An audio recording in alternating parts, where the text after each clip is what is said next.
I was in New York during Hurricane Sandy, and this little white dog called Maui was staying with me. Half the city was dark because of a power cut, and I was living on the dark side.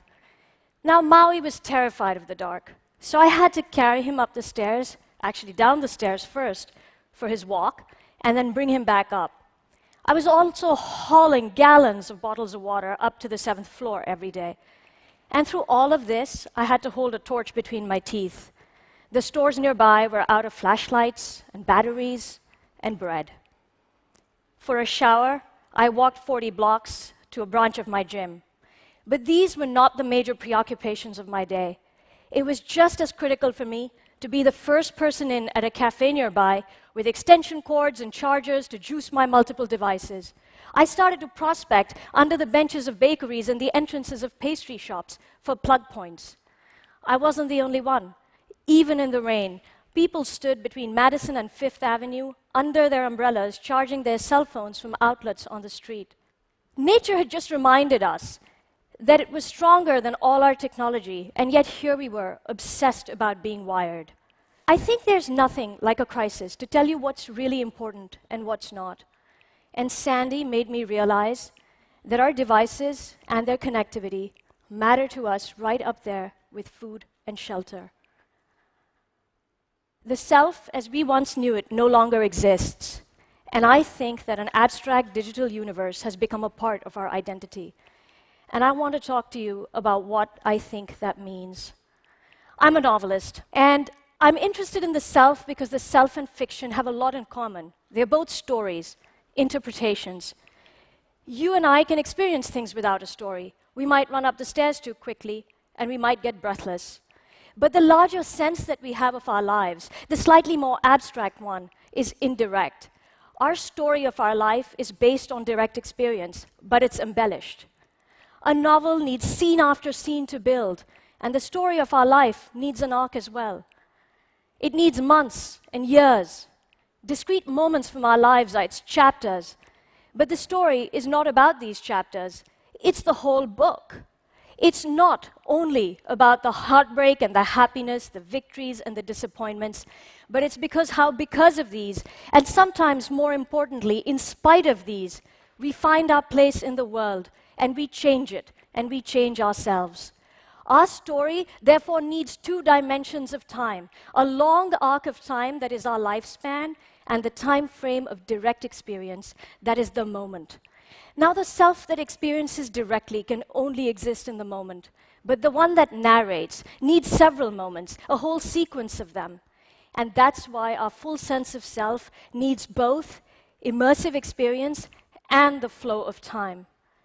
Now, the flow of time is embedded in everything, in the erosion of a grain of sand, in the budding of a little bud into a rose. Without it, we would have no music. Our own emotions and state of mind often encode time.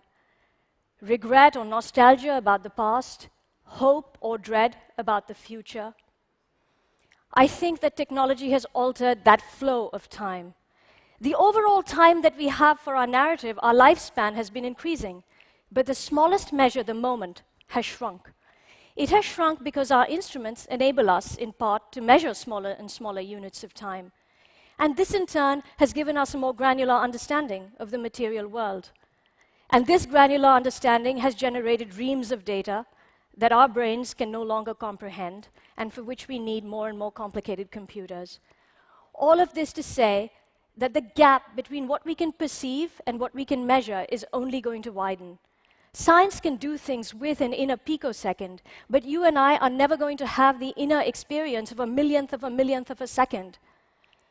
You and I answer only to nature's rhythm and flow, to the sun, the moon, and the seasons.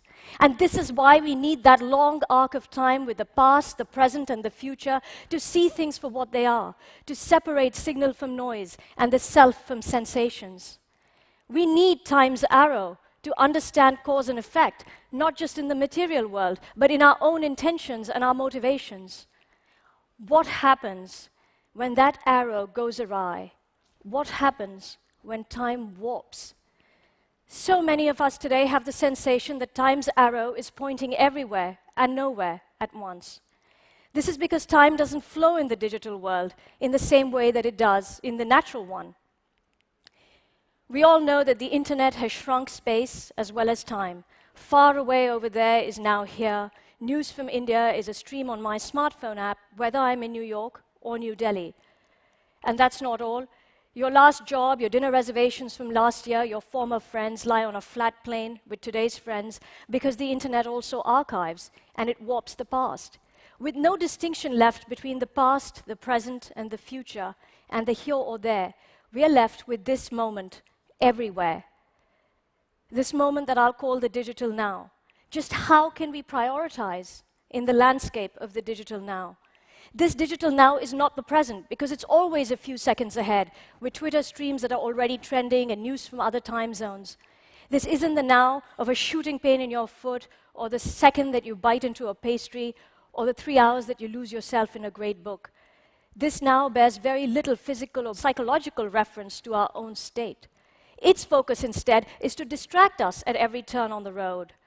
Every digital landmark is an invitation to leave what you're doing now to go somewhere else and do something else. Are you reading an interview by an author? Why not buy his book? Tweet it, share it, like it, find other books exactly like his, find other people reading those books. Travel can be liberating, but when it is incessant, we become permanent exiles without repose. Choice is freedom, but not when it's constantly for its own sake. Not just is the digital now far from the present, but it's in direct competition with it. And this is because not just am I absent from it, but so are you. Not just are we absent from it, but so is everyone else. And therein lies its greatest convenience and horror. I can order foreign language books in the middle of the night, shop for Parisian macarons, and leave video messages that get picked up later. At all times, I can operate at a different rhythm and pace from you, while I sustain the illusion that I'm tapped into you in real time. Sandy was a reminder of how such an illusion can shatter. There were those with power and water, and those without. There are those who went back to their lives, and those who are still displaced after so many months. For some reason, technology seems to perpetuate the illusion for those who have it, that everyone does. And then, like an ironic slap in the face, it makes it true. For example, it's said that there are more people in India with access to cell phones than toilets. Now, if this rift, which is already so great in many parts of the world, between the lack of infrastructure and the spread of technology isn't somehow bridged, there will be ruptures between the digital and the real. For us, as individuals who live in the digital now and spend most of our waking moments in it, the challenge is to live in two streams of time that are parallel and almost simultaneous. How does one live inside distraction? We might think that those younger than us, those who are born into this, will adapt more naturally. Possibly, but I remember my childhood. I remember my grandfather revising the capitals of the world with me. Buda and Pest were separated by the Danube, and Vienna had a Spanish writing school. If I were a child today, I could easily learn this information with apps and hyperlinks, but it really wouldn't be the same, because much later, I went to Vienna, and I went to the Spanish writing school, and I could feel my grandfather right beside me. Night after night, he took me up on the terrace, on his shoulders, and pointed out Jupiter and Saturn and the Great Bear to me. And even here, when I look at the Great Bear, I get back that feeling of being a child, hanging onto his head and trying to balance myself on his shoulder. And I can get back that feeling of being a child again. What I had with my grandfather was wrapped so often in information and knowledge and fact, but it was about so much more than information or knowledge or fact. Time-warping technology challenges our deepest core because we are able to archive the past, and some of it becomes hard to forget, even as the current moment is increasingly unmemorable. We want to clutch, and we're left instead clutching at a series of static moments. They're like soap bubbles that disappear when we touch them. By archiving everything, we think that we can store it, but time is not data. It cannot be stored. You and I know exactly what it means like to be truly present in a moment. It might have happened while we're playing an instrument, or looking into the eyes of someone we've known for a very long time. At such moments, ourselves are complete. The self that lives in the long narrative arc and the self that experiences the moment become one. The present encapsulates the past and a promise for the future. The present joins a flow of time from before and after. I first experienced these feelings with my grandmother. I wanted to learn to skip, and she found an old rope, and she tucked up her sari, and she jumped over it.